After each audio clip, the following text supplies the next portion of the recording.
Joanna Eckhardt from Neurosciences with her talk, The Early Bird Gets the Worm, How Physical Activity Influences Sleep and Brain Health.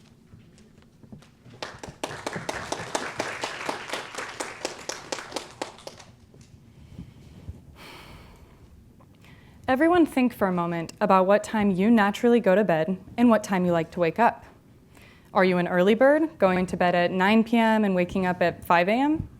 Or are you more of a night owl, like me, going to bed more around 1 a.m. and waking up at 9 a.m.? Or do you fall somewhere in between those? What I'm describing is called chronotype, and it means having a natural preference for timing of sleep-wake patterns.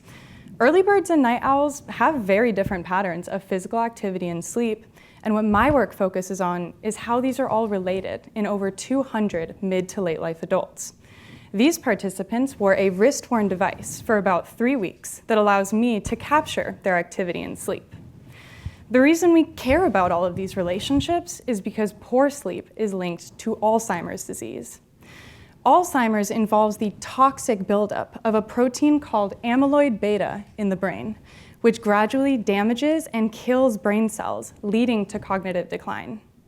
My lab used brain scans to measure this toxic protein, and I found that participants with irregular sleep had higher amyloid beta burden. So now that we have this motivation to sleep better, this is where my work comes in. My research asks, which specific aspects of physical activity are related to better sleep, and how is chronotype involved? As we jump into my findings, let's first look at physical activity and sleep alone. I found that participants with a higher amount of activity, an earlier timing of activity, and a more condensed length of activity slept longer, and they slept more consistently. In simple terms, the good sleepers had more daily movement, whether that means working out, cleaning the house, or just spending less time on the couch. These good sleepers were also moving around earlier in the day, and their activity was condensed into a more narrow window, rather than drawn out from morning to night. Now bringing chronotype into the picture, I found that early birds had longer sleep duration and higher sleep consistency than night owls.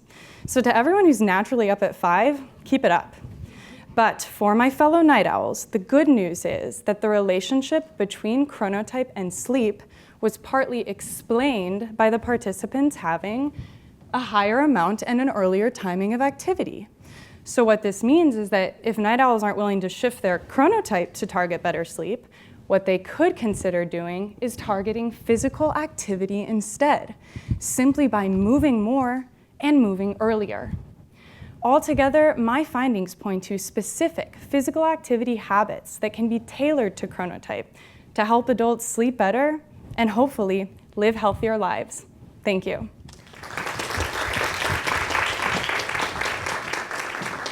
Thank you so much. So I understand that you really enjoy travel and that you've had a number of exciting trips. Which ones would you like to share with us? So the work I just showed to you guys, I gave at a conference in Singapore in September called World Sleep. That was my favorite place ever. I did 10 days there. I was completely alone, but I love solo travel. I think it's really fun. And they just had the gardens, the nature. You'll be surrounded by nature, but then you look over and it's these massive skyscrapers and cool buildings, and everything was so neat and clean and safe, and everyone's out till 2 a.m. Like it was, I've never experienced such a place like that, and it made me mad about the United States.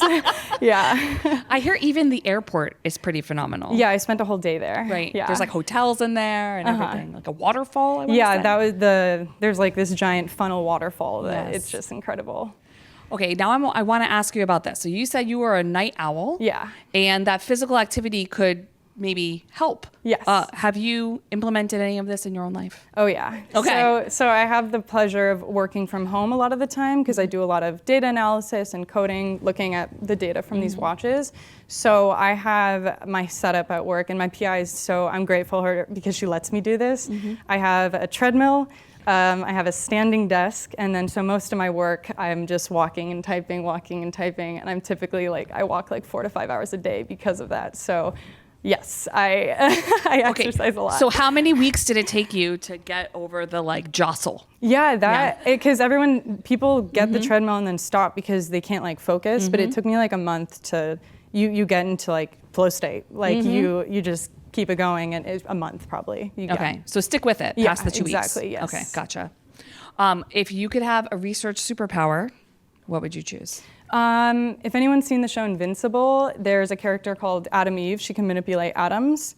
And then so I would just like stop protein aggregation, but then that would cure Alzheimer's and I wouldn't have a job. But I'd be willing to give that up for the greater good. So yeah. Okay, so once you do that, what would your next job be? Oh, man.